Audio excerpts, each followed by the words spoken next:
Nous poursuivons sur les fractions avec la réduction de fractions, c'est-à-dire on va apprendre, comprendre ce que c'est le fait de réduire une fraction, ce que ça implique.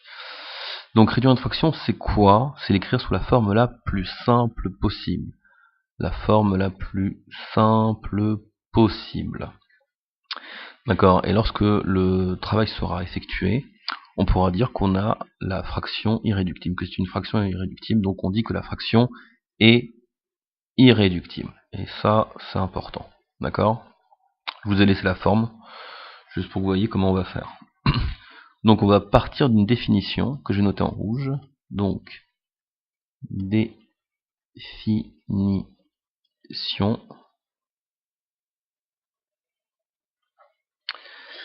Je vais avoir deux grandeurs. Je vais avoir A qui est égal, donc on va passer en calcul littéral pour juste fixer les idées.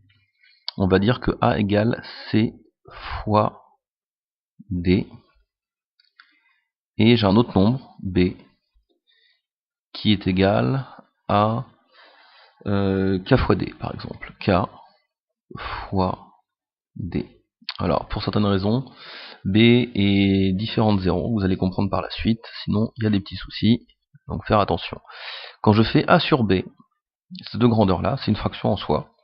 Je peux dire aussi que mon A, je le remplace par C fois D, et donc mon B, je vais le remplacer par K fois D. Et là, il se passe quelque chose de très intéressant, c'est que j'ai un D qui se répète au numérateur et au dénominateur. C'est-à-dire que je vais pouvoir les supprimer. D'accord? En d'autres termes, j'aurais pu aussi dire je divise par D en haut et en bas, et donc, en fin de compte, mon D, c'est une forme de maquillage, mais mon D, je vais le dégager automatiquement. Donc, vu que j'ai un D en haut, un D en bas, je peux le faire. Attention, ça marche avec des multiplications, ou avec des divisions aussi. Donc voilà, et donc j'obtiens ma nouvelle fraction, qui sera certainement plus simple, C sur K. Alors vu que là on est en calcul littéral, on va passer maintenant avec des nombres, ce qui va être beaucoup plus sympa, avec des petits exos, comme d'hab. Donc, exo 1, on applique tout de suite, bim, et on va commencer avec quelque chose d'un peu tranquille, 15 sur 35. Donc j'ai 15 sur 35. Alors déjà, je vois que j'ai 15 au numérateur, 35 au dénominateur, donc je me dis qu'il y a de la table de 5 qui est planquée derrière, oui c'est pas faux. Donc en haut j'ai un 3 fois 5, ça me fait bien 15, donc je le décompose, et en bas mon 35 ça va être un 7 fois 5.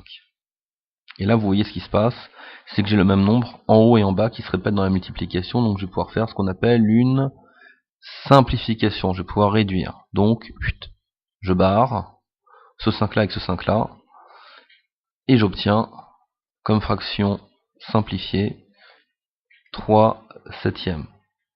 Et mon 3 septièmes est en soi une fraction irréductible, je ne peux pas avoir plus simple, en ayant que des nombres entiers. Alors attention, faites attention, une fraction, c'est un entier sur un entier. C'est pas un nombre décimal sur un entier, ou un entier sur un nombre décimal, ou des nombres décimaux l'un sur l'autre, c'est un entier sur un entier. Sinon on appelle ça une forme fractionnaire. Donc ça c'est juste un peu de vocabulaire pour vous là à l'oral. Et on va continuer le boulot avec d'autres exemples, notamment un autre qu'on va pouvoir traiter de 3 façons différentes. Et là, vous allez comprendre que ça dépend de vous. C'est aussi du feeling, c'est comment vous allez ressentir la simplification, comment vous allez l'amener.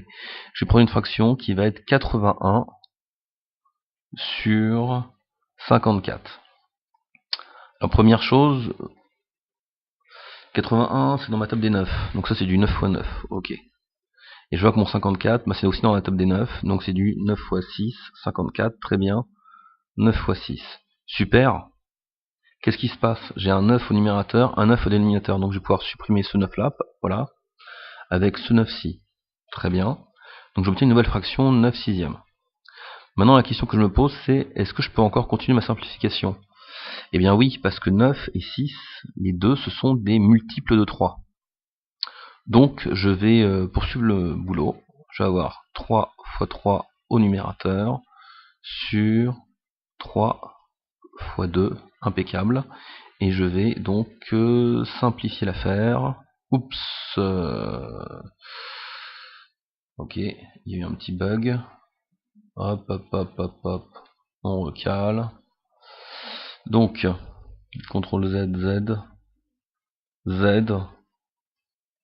Voilà. Ok, c'est reparti. Désolé pour ce petit bug. Donc ce 3 là et ce 3 là dégagent. Ça c'est une bonne chose. Je poursuis. Il va me rester donc 3 demi. Donc ça c'était une méthode. Ou je vais utiliser une autre méthode. C'est-à-dire là je suis passé au fur et à mesure vers 3 demi qui est une fraction irréductible.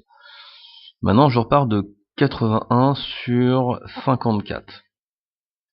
J'aurais pu me dire, 80 sur 54 c'est quoi? Au final, c'est toujours mon 9 x 9 sur 9 x 6.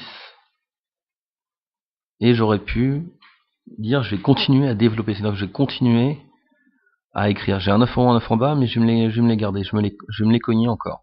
9 fois, et là ce 9 là c'est un 3 x 3 sur le 9 fois un 3 x 2.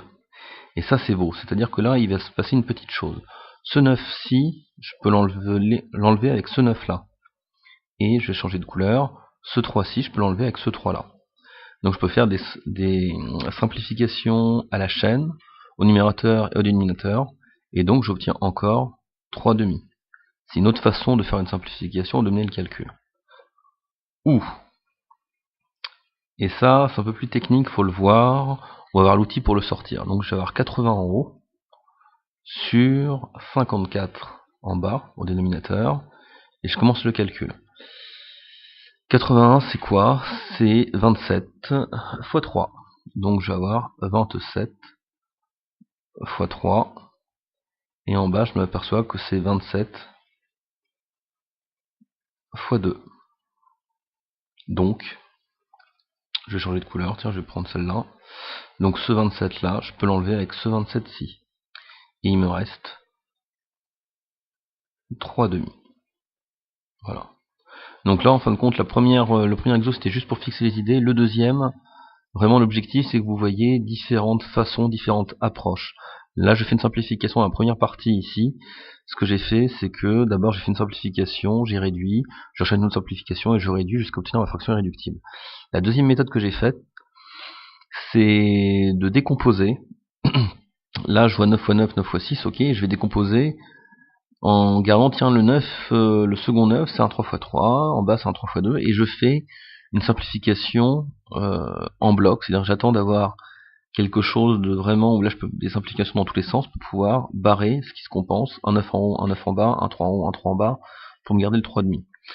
Et dans l'autre exemple, ben ça peut arriver, c'est là que vous pouvez trouver un grand nombre par lequel se simplifie le numérateur et le dénominateur. Et ici, en fin de compte, le 27, c'est ce qu'on appelle le plus grand commun diviseur de 81 et de 54. C'est-à-dire 81, si je divise par 27, il me reste 3. Et 50 divisé par 27, ben ça veut dire que il y va 2 fois. Par contre, je fais un calcul de quotient à chaque fois. Bon, ça, on verra ça plus tard. Vous pouvez voir aussi des vidéos là-dessus, mais c'était juste pour montrer que je peux faire 27 x 3 en haut, 27 x 2 en bas, et simplifier par 27 en haut et en bas. C'est le même nombre, j'ai le droit, et j'obtiens mon résultat en one shot. Voilà.